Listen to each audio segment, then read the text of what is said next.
नमस्कार दोस्तों, आपका बहुत-बहुत स्वागत है आपके अपने YouTube channel Manoj Rawat tutorials में। तो ये आपकी सीरीज़ चल रही है हिंदी पेपर 1 की आपकी सीरीज़ चल रही है जिसमें हम डिस्कस करते हैं आपके 30 महत्वपूर्ण प्रश्न। तो अगर आपको सेशन पसंद आता है तो आपसे रिक्वेस्ट है कि चैनल को ज़्यादा से ज़्यादा शेयर करें क्योंकि because it is free of cost. ठीक है, इसका कोई पैसा नहीं लगता है। तो आपसे रिक्वेस्ट है कि लाइक ज़रूर करें और कमेंट ज़रूर करें। और आपका पेपर नज़दीक है, तो आपकी तैयारी कैसी चल रही है? होप दैट आपकी तैयारी अच्छी चल रही होगी। और इस वीडियो में हम डिस्कस करेंगे आपके 30 महत्वपूर्ण प्रश्न आपके हिंदी पेडागोजी से रिलेटेड, जिसमें आपके रहेंगे 2 गद्यांश। और ये उन बच्चों के लिए ज़्यादा महत्वपूर्ण है जिन्होंने आपका जो है लैंग्वेज 2 हिंदी ली हुई है, क्योंकि इसमें क्या होता है आपके 2 पैराग्राफ आते हैं।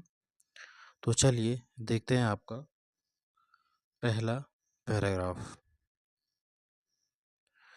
यह तो आप जानते हैं कि पृथ्वी आरंभ से आग का गोला थी। मुझे ठीक ठीक नहीं पता कि ऐसे आग से मुझ पानी का जन्म कैसे हुआ। लगता यह है कि हमारी पृथ्वी ज्यों की त्यों ठंडी होती थी तो उसमें मौजूद गैसों में क्रिया हुई, हाइड्रोजन और ऑक्सीजन की रासायनिक क्रियाओं से मेरा जन्म हुआ।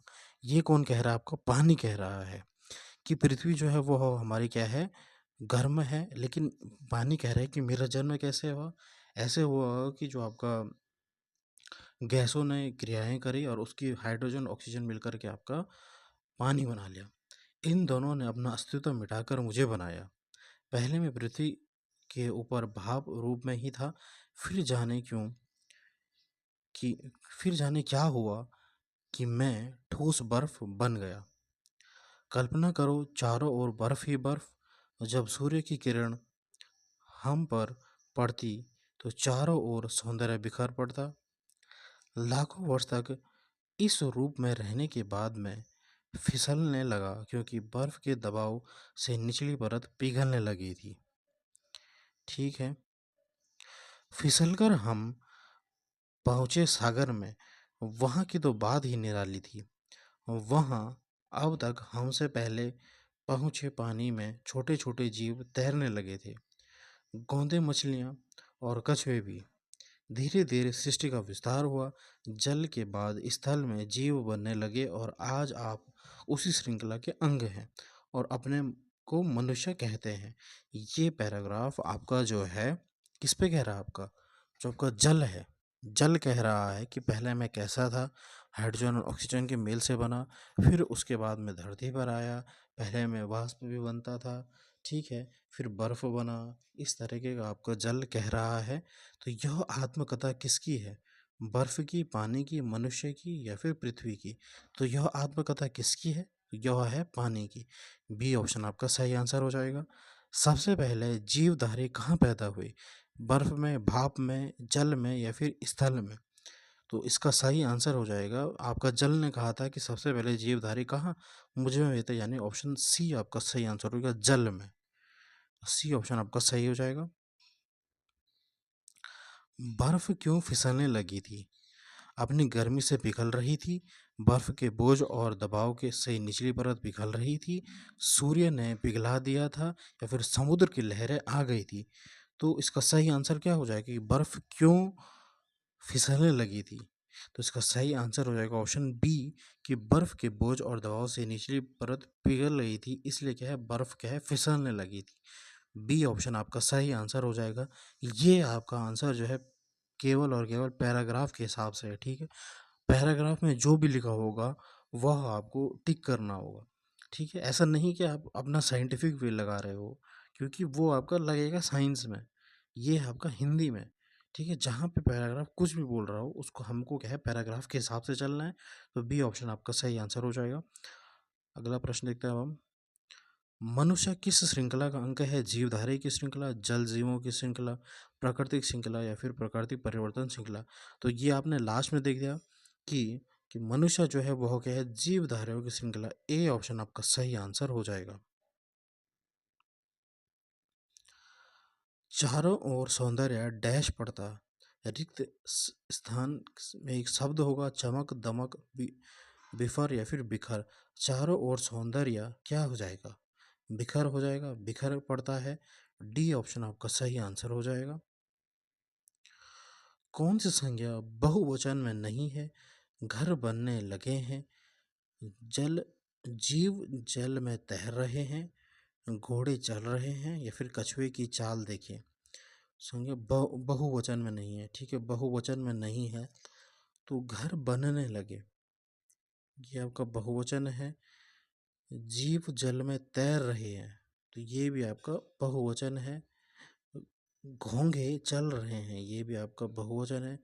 कछुए की चाल देखें तो कछुआ क्या है? एक, ठीक है, एक वचन है, बहुवचन नहीं है, तो डी और ये ऑप्शन आपका सही आंसर हो जाएगा। कौन सा आपका सही होगा? आपका ऑप्शन डी आपका सही आंसर हुआ है कि कौन सा संख्या बहुवचन में नहीं है, तो डी ऑप्शन कछुए की चाल देखें। फिर से आपका क्या है? गद्यांश आ गया आपका, फिर ये आपका दूसरा गद्यांश दिया गया है। चलिए देखते हैं आपका ये गद्यांश क्या कह रहा है। आसमान में मुक्का मारना कोई बुद्धिमानी का काम नहीं समझा जाता। बिना लक्ष्य के तर्क करना भी बुद्धिमानी नहीं है। हमें भली भांति समझ लेने की आवश्यकता है कि हमारा लक्ष्य क्या है। हम जो कुछ प्रयत्न करते जा रहे हैं वह किसके लिए है, ठीक है। साहित्य हम किसके लिए रचते हैं? इतिहास और दर्शन क्यों लिखते हैं और पढ़ते हैं? राजनीतिक आंदोलन किस महान उद्देश्य की सिद्ध के लिए करते हैं? मनुष्य ही वह बड़ी चीज है जिसके लिए सब यह किया जाता है। हमारे सब प्रयत्न का एक लक्ष्य है, मनुष्य वर्तमान दुर्गति के पंख से उदार पाए और भविष्य में सुख और शांति में रह सके, ठीक है। वह शास्त्र, वह ग्रंथ, वह कला, वह नृत्य, वह राजनीति, वह समाज सुधार जंजाल मात्र है जिससे मनुष्य का भला न होता हो। मनुष्य आज हाहाकार के भीतर त्राही त्राही पुकार रहा है। हमारे राजनीतिक और सामाजिक सुधार से अन्न वस्त्र की समस्या सुलझ सकती है, फिर भी मनुष्य सुखी नहीं बनेगा।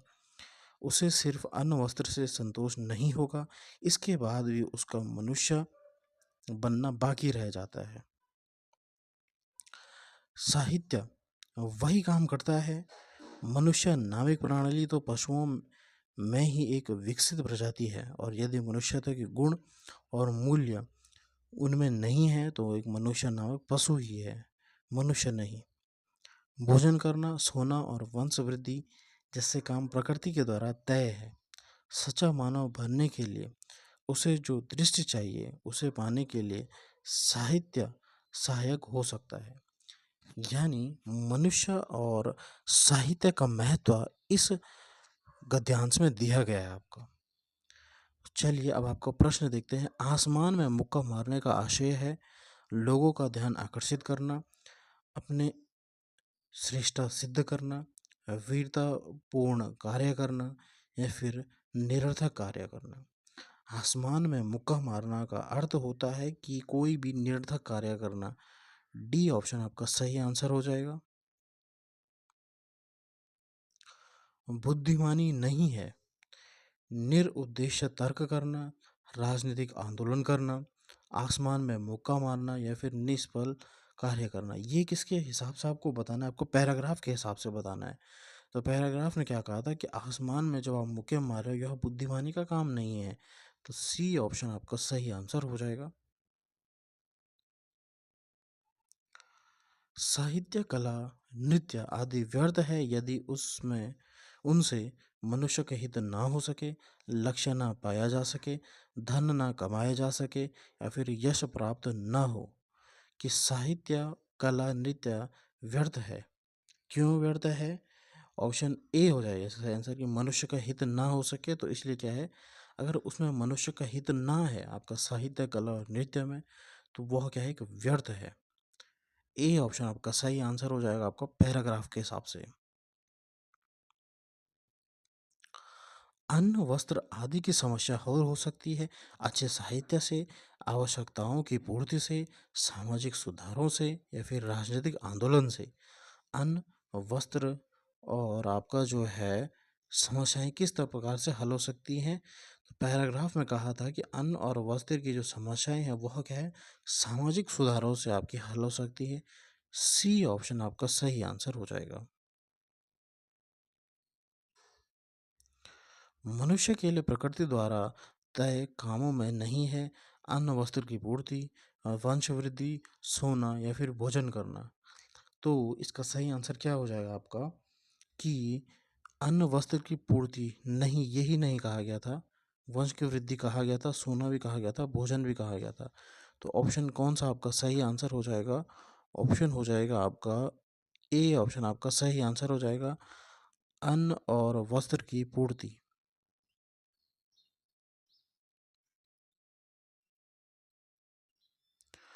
मनुष्य एक पशु है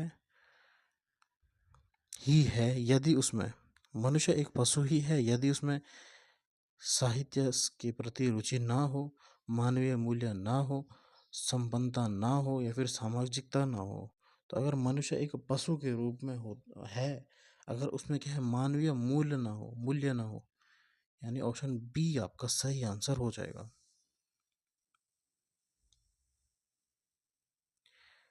दिए गए शब्दों के में से अर्थ की दृष्टि से भिन्न शब्द छांटिए। ठीक है, अर्थ की दृष्टि से आपको क्या है भिन्न शब्द छांटना है। तो क्या हो जाएगा आपके निशाना, लक्ष्य, उद्देश्य या फिर उद्गार। अर्थ की दृष्टि से भिन्न शब्द आपको ढूंढना है। तो निराशा, लक्ष्य, उद्देश्य और उद्गार। तो इसका सही आंसर क्या हो जाएगा आपका? इसका सही आंसर उद्गार हो जाएगा आपका। डी ऑप्शन आपका सही आंसर हो जाएगा। फिर आपका अनुच्छेद में जंजाल शब्द किस अर्थ में प्रयुक्त हुआ है? त्राही त्राही, झंझट, समस्या या फिर प्रयत्न। अनुच्छेद में जंजाल शब्द किस अर्थ के लिए प्रयोग है? जंजाल शब्द। ठीक है, तो ये हो जाएगा ऑप्शन बी आपका सही आंसर हो जाएगा, झंझट। बी ऑप्शन आपका सही आंसर हो जाएगा। बुद्धिमानी शब्द है विशेषण, क्रिया, संज्ञा या फिर सर्वनाम। तो बुद्धिमानी शब्द क्या है? ये हो जाएगा आपकी संज्ञा। सी ऑप्शन आपका सही आंसर हो जाएगा। सी ऑप्शन आपका सही आंसर हो जाएगा। अब आते हैं आपके पेडागोजी के प्रश्न। आपके 15 आपके पेडागोजी के प्रश्न हैं। प्राथमिक स्तर पर आधारभूत कौशल है लिखना और बोलना, पढ़ना और लिखना, सुनना और बोलना और पढ़ना और सुनना। तो प्राथमिक स्तर पर कौन से आपके आधारभूत कौशल होंगे? तो ये हो जाएगा आपका सुनना और बोलना। सी ऑप्शन आपका सही आंसर हो जाएगा। कौन सा हो जाएगा आपका? सी ऑप्शन आपका सही आंसर हो जाएगा, सुनना और बोलना।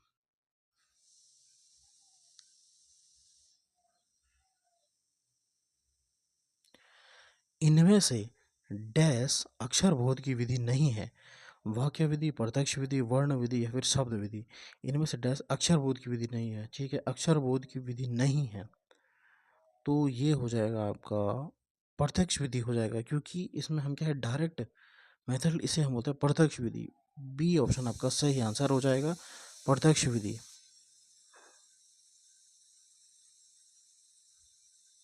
किसी कण में चित्रात्मक तथा रंग बिरंगे चार्ट होने चाहिए, कौन सा विकल्प इसके उद्देश्य की पूर्ति नहीं करता है?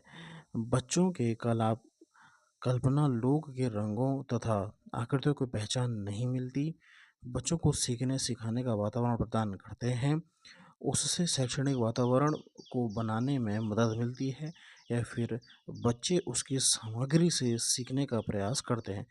किसी कण में चित्रात्मक तथा रंग बिरंगे चार्ट होने चाहिए, कौन सा विकल्प उद्देश्य की पूर्ति नहीं करता है? यानी आपको गलत ढूंढना है। तो आपका सही आंसर क्या हो जाएगा? ऑप्शन जो हो जाएगा कि बी ऑप्शन, ए ऑप्शन कह रहा है कि बच्चों के कल्पना लोक के रंगों तथा आकृतियों की पहचान नहीं मिलती। तो ए ऑप्शन आपका सही आंसर हो जाएगा, जो कि क्या है आपका गलत है। बच्चों की श्रवण योग्यता का विकास करने में सर्वाधिक सहायक है भाषा प्रयोगशाला, ऑडियो टेप, शब्दों का स्रोत लेके फिर परस्पर बातचीत। बच्चों का क्या बोल रहा है, श्रव्य योग्यता यानी सुनने से, श्रवण योग्यता क्या होती है, सुनने से रिलेटेड कौन सा महत्वपूर्ण हो जाएगा, तो ये हो जाएगा परस्पर बातचीत। यानी आपका जो है यहाँ पे डी ऑप्शन आपका सही आंसर हो जाएगा, परस्पर बातचीत।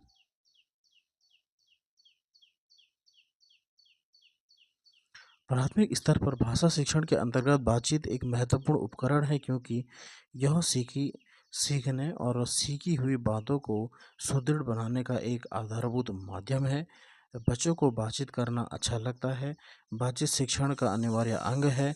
हमारी पाठ्य योजना में पहले से ही प्रस्तावित है कि प्राथमिक स्तर पर भाषा शिक्षण के अंतर्गत बातचीत क्यों महत्वपूर्ण है। बातचीत इसलिए महत्वपूर्ण है क्योंकि यह सीखने और सीखी हुई बातों को सुदृढ़ बनाने का एक आधारभूत माध्यम है। ए ऑप्शन आपका सही आंसर हो जाएगा। यहाँ पे ए ऑप्शन आपका सही आंसर हो जाएगा। अगला कह रहा है आपका कि प्राथमिक स्तर पर बच्चों की भाषा प्रयोग की क्षमता संबंधित रिकॉर्ड तैयार करने के उपरांत कौन सा कार्य सर्वाधिक महत्वपूर्ण है। रिकॉर्ड की वैधता की जांच करना, रिकॉर्ड की विश्वसनीयता की जांच करना, सुरक्षित रखना या फिर रिपोर्ट करना।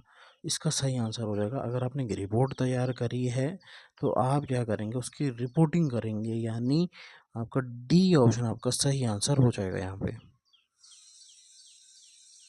अगला प्रश्न आपका कि प्राथमिक स्तर पर पढ़ने की क्षमता के आकलन में सबसे कम महत्वपूर्ण है। पढ़ने में प्रभाव, चित्रों से अनुपात, अनुमान लगाकर पढ़ना, समझकर पढ़ना या फिर अक्षर जोड़कर पढ़ना। कि सबसे कम महत्वपूर्ण क्या होगा, तो ये हो जाएगा अक्षर जोड़कर पढ़ना। डी ऑप्शन आपका सही आंसर हो जाएगा, डी।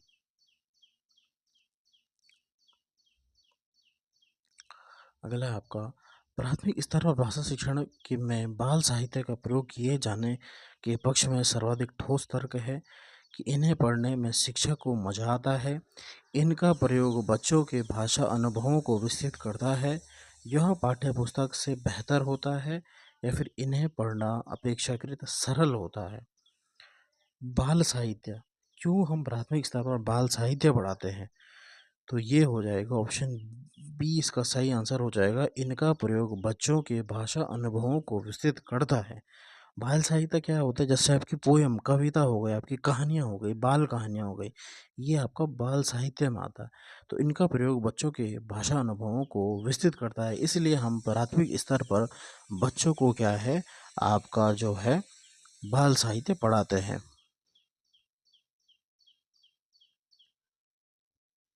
तीसरी कक्षा में पढ़ने वाली सुनैना सुनयना अक्सर 100 को 100 कहती है।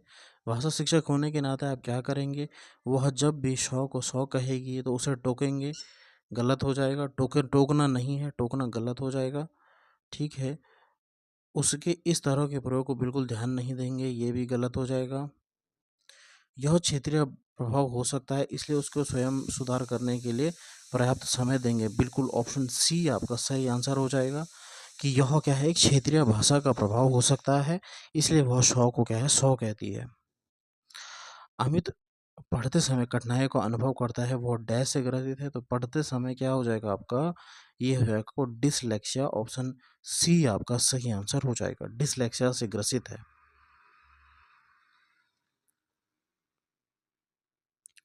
दी गई सहायक सामग्री में से शेष से भिन्न सहायक सामग्री चुनिए। समाचार पत्र, टेलीविजन, पत्र पत्रिका, बाल साहित्य, कौन सी अलग है इनमें से, ये आपसे पूछा गया है। तो टेलीविजन क्या है आपका, इलेक्ट्रॉनिक मोड में आता है, तो आपका बी ऑप्शन यहाँ पे सही आंसर हो जाएगा। प्राथमिक स्तर पर एक अध्यापिका संज्ञा पढ़ाते समय पहले संज्ञा की परिभाषा बताती है, उसके बाद उससे संबंधित उदाहरण समझाती है। यानी पहले एग्जाम्पल दिया, पहले उदाहरण दिया, फिर नियम की ओर बढ़े। तो ये कौन सी विधि होती है आपकी, पहले हम क्या है उदाहरण देते हैं, फिर नियम की ओर बढ़ते हैं, तो ये होती है आपकी निगमन विधि। डी ऑप्शन आपका सही आंसर हो जाएगा। यहाँ पे सबसे पहले क्या है, सबसे पहले नियम बताए, सॉरी, जो आपकी अध्यापिका उसने पहले नियम बताए, फिर क्या है उदाहरण की ओर। तो नियम से उदाहरण की ओर हम निगमन में जाते हैं। नी आ गया ना आपका, नियम से उदाहरण की ओर। तो आपका डी ऑप्शन यहाँ पे सही आंसर हो जाएगा। प्राथमिक स्तर पर अधिकांश बच्चे डैश कविताएं पसंद करते हैं।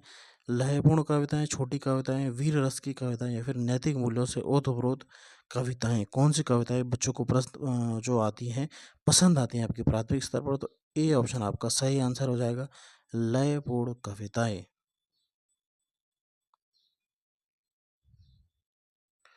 प्राथमिक स्तर पर हिंदी भाषा सीखने का सर्वोपरि उद्देश्य है भाषा के विभिन्न प्रयोगों की क्षमता का विकास करना, कठिन बातों को सरलता से समझना, मानक स्वरूप से पूर्णतः आत्मसात करना, व्याकरण नियमों को पूर्णतः आत्मसात करना। व्याकरण नियम गलत हो जाएगा, मानक भी आपका गलत होता है, कठिन सरल नहीं हो जाएगा। आपका सही ऑप्शन ए आपका सही आंसर होगा कि भाषा के विभिन्न प्रयोगों की क्षमता का विकास करना आपका सही आंसर हो जाएगा यहाँ पे। अगला प्रश्न कह रहा है आपका कि बच्चों की लेखन क्षमता के आकलन में सबसे कम महत्वपूर्ण है मानक वर्तनी, विचारों की स्पष्टता, मौलिकता या फिर कल्पनाशीलता। यहाँ पे आपको पूछा गया है कम महत्वपूर्ण है, तो मानक वर्तनी जहाँ पे आ जाएगा ये गलत हो जाएगा। आपका कम महत्वपूर्ण यही होगा। तो ए ऑप्शन आपका सही आंसर हो जाएगा, मानक वर्तनी। ठीक है, तो स्टूडेंट्स कैसे लगे आपको ये क्लास? आप कमेंट ज़रूर करें और ज़्यादा से ज़्यादा शेयर करें अपने दोस्तों के साथ जिन्हें भी इसकी ज़रूरत है। ऐसा ही सपोर्ट बनाए रखें, लाइक करें, कमेंट करें, शेयर करें और सब्सक्राइब ज़रूर करें आपके अपने YouTube channel Manoj Rawat tutorials को। धन्यवाद। जय हिंद।